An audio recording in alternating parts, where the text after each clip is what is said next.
Suatu hari saya duduk diam, menyeduh teh hangat yang asapnya naik perlahan seperti pikiran saya yang sedang mencari-cari arah. Tidak ada musik, tidak ada notifikasi, hanya bunyi sendok yang sesekali beradu dengan gelas. Dalam diam itu, saya berharap ada satu ide kecil saja yang mampir ke benak.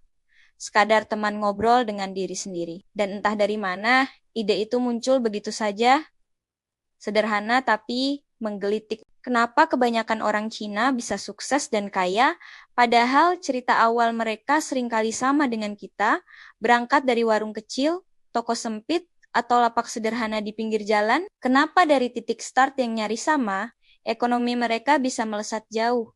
Seperti roket hipersonik yang meninggalkan suara dentuman keras di belakang? Saya yakin pertanyaan ini bukan cuma milik saya. Kita semua yang pernah merasakan pahitnya hidup di angka nol, atau bahkan di angka yang lebih menyedihkan, pasti pernah bertanya hal serupa. Kita sama-sama pernah membuka buku tabungan dengan perasaan campur aduk, lalu mendapati saldo yang bahkan tidak cukup untuk membeli sebungkus permen. 100 rupiah.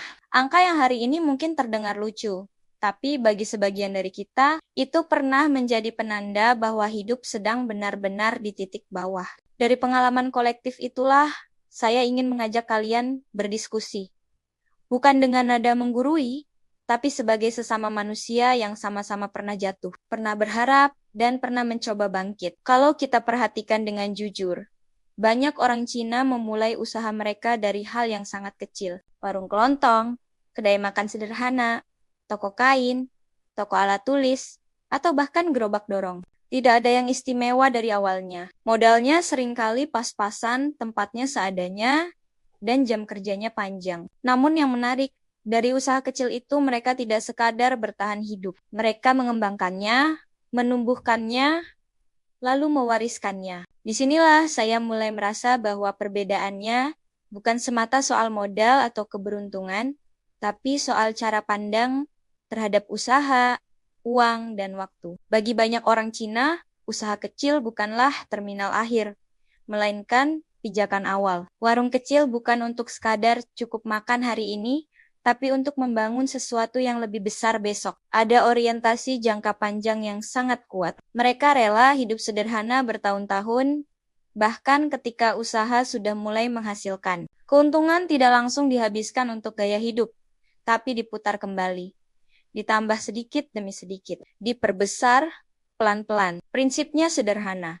Uang harus bekerja, bukan sekadar lewat di tangan lalu hilang. Hal lain yang sering luput kita sadari adalah soal disiplin dan konsistensi. Banyak dari mereka bekerja dengan ritme yang hampir kejam bagi tubuh. Toko buka lebih pagi, tutup lebih malam. Hari libur bukan sesuatu yang sakral. Bukan karena mereka tidak ingin istirahat, tapi karena dalam pikiran mereka, waktu adalah aset yang sangat berharga. Setiap jam yang terbuang dianggap sebagai peluang yang hilang. Ini bukan soal rajin semata, tapi soal kesadaran bahwa hidup tidak akan berubah kalau pola hidupnya tetap sama. Namun saya juga tidak ingin jatuh pada kesimpulan malas, bahwa semua ini hanya karena mereka lebih rajin.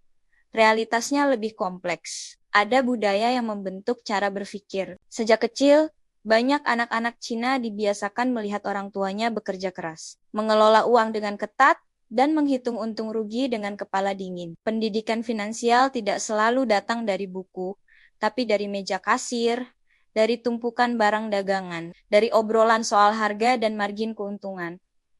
Tanpa disadari, mentalitas dagang itu tertanam kuat, bandingkan dengan kita yang seringkali tumbuh dengan narasi berbeda. Banyak dari kita diajarkan bahwa kesuksesan identik dengan pekerjaan tetap, gaji bulanan, dan kenyamanan. Usaha sering dianggap pilihan terakhir ketika semua jalan lain tertutup. Risiko dipandang sebagai sesuatu yang harus dihindari, bukan dikelola. Akibatnya, ketika kita membuka warung kecil atau usaha sederhana, orientasinya seringkali hanya untuk bertahan hidup hari itu, bukan untuk tumbuh dalam 5 atau 10 tahun ke depan. Ada juga soal keberanian mengambil peluang. Orang China dikenal sangat cepat membaca celah pasar. Ketika melihat satu produk laku, mereka tidak ragu masuk, meski persaingan ketat. Mereka tidak terlalu sibuk memikirkan gengsi. Jualan apa saja selama ada permintaan.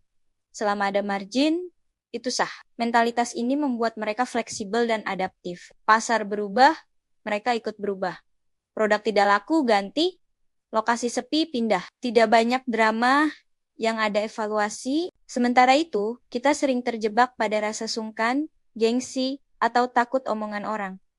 Takut dibilang ikut-ikutan, takut dibilang tidak konsisten. Padahal, dalam dunia usaha, konsistensi yang paling penting adalah konsisten bertahan dan berkembang, bukan konsisten pada satu produk yang sudah jelas tidak menghasilkan. Disinilah perbedaan sikap itu mulai terasa dampaknya dalam jangka panjang. Saya juga melihat ada perbedaan besar dalam cara memandang hutang dan modal. Banyak pengusaha Cina berani berhutang, tapi dengan perhitungan yang sangat ketat. Hutang dipakai untuk produksi, untuk memperbesar usaha, bukan untuk konsumsi. Mereka tahu persis kapan hutang itu harus lunas dan dari mana sumber pelunasannya. Risiko dihitung, bukan dihindari. Sedangkan kita seringkali justru berhutang untuk menutup gaya hidup, lalu berharap keajaiban datang.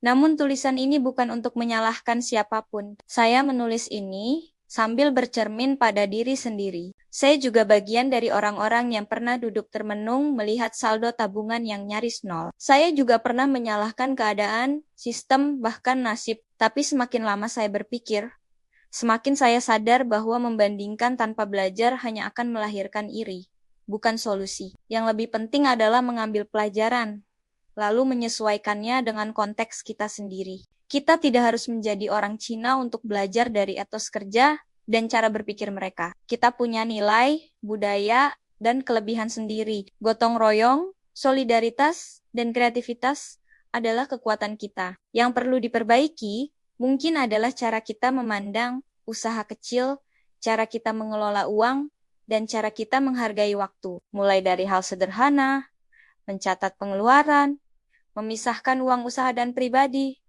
berani menunda kesenangan, dan punya tujuan yang jelas. Diskusi ini saya buka bukan untuk menghakimi, tapi untuk mengajak kita jujur pada diri sendiri. Kalau hari ini kita masih berada di titik yang sama seperti 5 tahun lalu, mungkin bukan karena kita kurang pintar atau kurang kesempatan, tapi karena pola pikir dan kebiasaan kita belum berubah. Perubahan besar hampir selalu dimulai dari perubahan kecil yang konsisten. Saya menutup tulisan ini sambil meneguk sisa teh yang kini sudah tidak lagi hangat. Asapnya sudah hilang, tapi pikirannya masih berputar. Barangkali kesuksesan bukan soal siapa yang memulai dari mana, tapi siapa yang paling lama bertahan, paling sabar menanam, dan paling disiplin merawat. Kita semua pernah berada di titik 100 rupiah. Pertanyaannya sekarang bukan lagi kenapa mereka bisa melesat, tapi apakah kita siap mengubah cara melangkah agar suatu hari nanti grafik hidup kita juga ikut menanjak.